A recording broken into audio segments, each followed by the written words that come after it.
Item 97. Preface to the Wisdom of Kabbalah. It says like this. Similarly, you can understand that even though we say once Zon rose to man, Ma'im Nukvin, to Abba and Ima, and received their lights there, and left there, and returned to the place below, here too it does not mean that they departed their place above and moved to the place below. Had Zerampin and Nukva been absent to their place above in Abba and Ima, the Zivug de AVI face to face would stop instantaneously, and they would return to being back to back as before.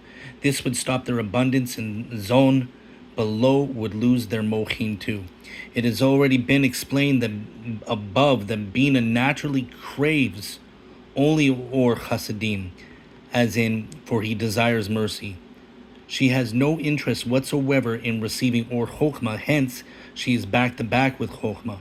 Only when Zon ascend to them for man does Bina return in a face-to-face zivug, a coupling with Hochma, to bestow illumination of Hochma to Zerampin, as it is written in item 80.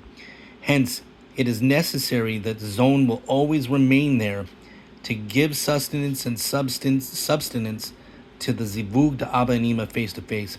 For this reason, it cannot be said that Zon are absent from the place of Abba and Ima when they come to their place below.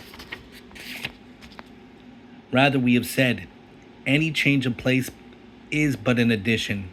Thus, although Zon descended from their place, they still remain above as well. So, Zon rose from with Mein Nukvin to Abba and Ima, and received their lights there, and left and returned and moved to the place below. Now, had Zon been absent from their place above in Abba and Ima, then the Zivug of Abba and Ima face to face would actually stop, and they would return back to back as before. They would be opposite each other. This would stop the abundance of zone and below, and they would lose their Mochin too. So even though it rises and comes back down, it's not really physically moving, but the intention here is focusing above, which leaves this intention here, but also brings down reception. And Bina craves only Hassadim, for he desires mercy. So, when they're back to back, it cannot receive the light of Hochma. So, Bina, only when a zone ascend from Ma'im Nukvin, Bina returns face to face with Hochma, and to bestow illumination of Hochma to Zerampin. And so Zerampin will always remain there to give sustenance and substance to the Zivug, to the coupling of Abba and Ima. And so it cannot be said that Zon are absent from this place, because if they are, they return to back-to-back state. Now there's 4 phases of light. Direct light, the created desire, and the desire is at its end feels this light, the aviyut, it feels the root. And we have in Bina, bestow. Its desire is to be similar to the root. The desire is to be similar to the root. In the beginning of Bina, she wants to be like Hochma, to determine a new phase of bestowal. And Bina planned Zerampin. And Vak really means small. Vak without the Rosh is small. And so, his head is always in Bina. And he wants to be similar to Bina. If he doesn't exist. And Bina emanated with him this intention, this act of bestowal, Zerampin has to match itself with the Rosh, which is in Bina. It's like an umbilical cord. He has to find his connection to build and renew it. He has to understand what the upper one wants. And Bina is called faith.